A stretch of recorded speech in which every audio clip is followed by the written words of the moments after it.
कहले ए रूमटा टांकी उठुछि जदि प्रकृति रे प्रभु आपण होइछंती आपण प्रकृति रे भक्त वत्सल भक्तर मन कथा जानि पारंती निश्चित भाव रे मो धर्मपत्नीर से आशा को पूर्ण करियो प्रभु एडी गिटे कोडुआ रे अन्न टिके देले आ डालमा टिके सफिशिएंट देथिले आमे तीन जण जाकी पाउछु सरुनी मो नयनूर से दिन दी धार लुह बही गला कहले प्रभु प्रकृति रे कालिया शांत ए चका आखि ए चका नयन प्रकृति रे भक्तर मन कथा तू जानि पार खोजिली दुई जन को कुआड़े गले देखिली उत्तर द्वारे खोजिली से कुर्म बेढ़ा खोजिली माँ लक्ष्मी को पाखरे खोजिली किंतु से दिन से दी जन को पाई नथिली नीलाद्रौ शंख मध्ये शतदल कमले रत्न सिंहासनस्थं सर्वालंकार युक्तं नवघन रुचिरं संयुक्तं चाग्रजेन भद्राय वाम भागे रथचरणयुतं ब्रह्मा रुद्रेन्द्र देव वन्द्यं देवानां सारमीशं स्वजन परिवृतं ब्रह्मदारु स्मरामि। आहा प्रभुंकर अनुभूति विषय आप पचारे शास्त्रकार कहती यद्यपि ब्रह्म अखंड अनुपा अनुभव जे ही भजई सब सन्ता ये अनुभूति जीवनर प्रकृत मानदंड ये अनुभूति प्रकृत ईश्वर को किभली भाव अनुभूति करिवार मानदंड से दिन आम ककईंकर झीर बहार होता मो जीवनर अनुभूति ये पुरी रे मु आ मो पत्नी था हठात पत्नी मते कहले टी मंदिर को जातनी आपन तो सबुदिन कहते बड़ सिंहार बेश प्रभुंकर सबुठु अति दिव्य बेश ये बेश को टिके आमे दर्शन करंतनी मुझे चल जीवा मो सांगे थांती मो पत्नीकर बड़ भाई ने जी छाती आमे तीन जन जाके पहुँचलु मंदिर रे मंदिर रे पहुँचला बेलू हाराहारी मंदिर रे 12:30 रु 1 हो जाता राति से दिन प्रभुंकर श्राद्ध वेश था ना प्रभु श्राद्ध दे था प्रभु क्या क्या श्राद्ध दे था ना दशरथ आ माँ कौशल्या को श्राद्ध दे था देवकी आ वसुदेव को दे था माँ गुंडीचा आ इंद्रदुम्न को दे था से दिन भगवान रामकर श्राद्ध वेश माने राम बेशरे दशरथ आउ माँ कौशल्या को श्राद्ध पत्र दे था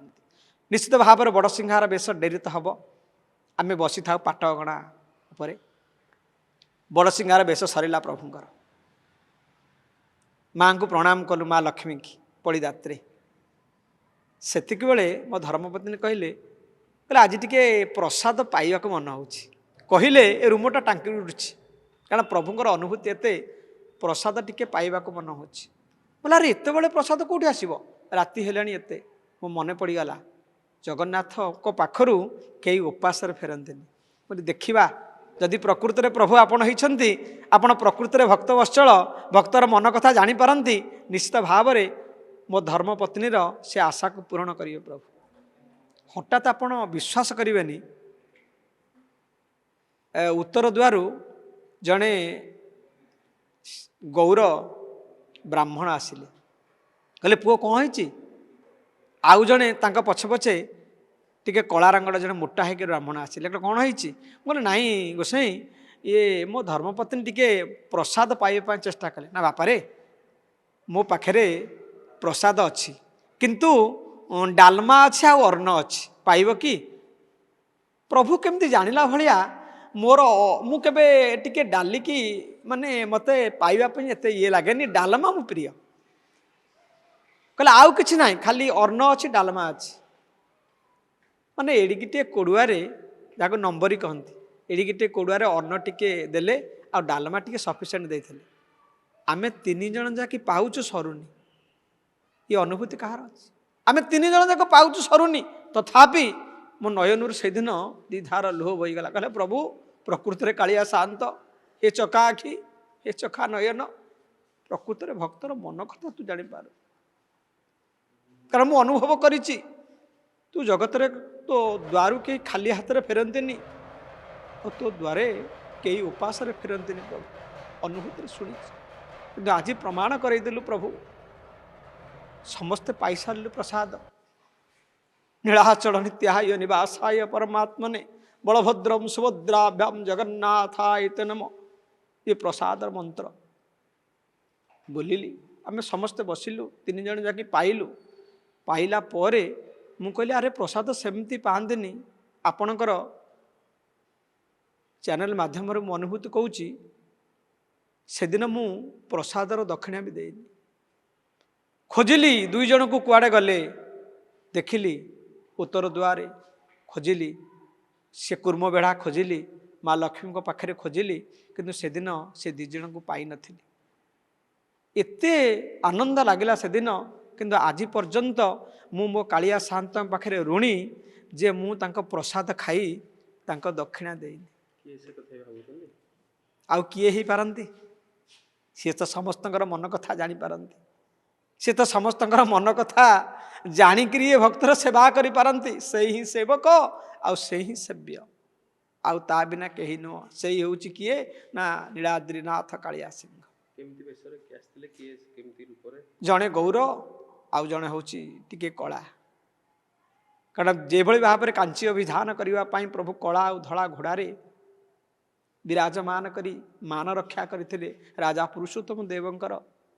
ସେଇଭଳି ମୋ ପତିନ ଅଳି ମୋ ଆଗରେ। ମୁଁ କହିଲି ପ୍ରଭୁ, ମୁଁ ଜଣେ ଆପଣଙ୍କର କଥା ସେବକ, ମୋ କଥା ଯଦି ଆପଣ ନ ରଖିବେ, ମୁଁ ସଦାବେଳେ କହି ଆସିଥାଏ, ମୋ ଲାଜ ଟିକେ ରକ୍ଷା ଯଦି ନ କରିବେ, ଏତେ ରାତିରେ ସେ ମାଗୁଛି ପ୍ରଭୁ ଖାଇବା ପାଇଁ, ଟିକେ ପାଇବ ପ୍ରସାଦ, ଯଦି ରକ୍ଷା ନ କରିବେ ତାହେଲେ ଆପଣଙ୍କ ପତିତ ପାବନ ବାନାରେ କଳଙ୍କ ଲାଗିଯିବ ପ୍ରଭୁ। ଏତିକି ମନେ ମନେ ଚିନ୍ତା କରିଥିଲେ। ପହଞ୍ଚିଗଲେ ସିଏ କାଳିଆ ଦାରୁଦିଅ ଏବଂ ନିଜ ହାତରେ ପ୍ରସାଦ ଖୁଆଇଲେ। ୟାଠାଉ ମୋର ଆଉ ଅନେକ ଅନୁଭୂତିରୁ ଇଏ ଅନୁଭୂତିକି ମୁଁ ଆଜି ଯାକେ ମୋ ହୃଦୟରେ ସାଉଣ୍ଡ ରଖୁଛି। ଆଉ ସଦାସର୍ବଦା ମୋ କାଳିଆ ପାଖରେ ମୁଁ ଋଣୀ ଯେ ପ୍ରସାଦ ଖାଇ ତାର ଦକ୍ଷିଣା ଦେଇନି ଆଜି ଯାକେ। ମନ ମୋର ମାନୁନି। କେତେବେଳେ ସେଇ କାଳିଆ ଯେତେବେଳେ ହାବୁଡ଼େ ପଡ଼ିବ, ସେଇ ଶ୍ୟାମଳା ଆଉ ଗୌର 2ଟି ବିପ୍ର ତାଙ୍କରି ହାତରେ ଯେଭଳି ଭାବରେ ମୋର ମାନସ ପଟଳରେ ସେଇ ତାଙ୍କର ଚେହେରା, ତାଙ୍କର ରୂପ କାନ୍ତି ଝଲସି ଉଠୁଛି, ଯଦି ସେଇଭଳିଆ ଲୋକଙ୍କୁ ମୁଁ ଦର୍ଶନ ଦେବି ବା ଦର୍ଶନ କରିବି, ଦର୍ଶନ ପାଇବି, ତାଙ୍କରି ହାତରେ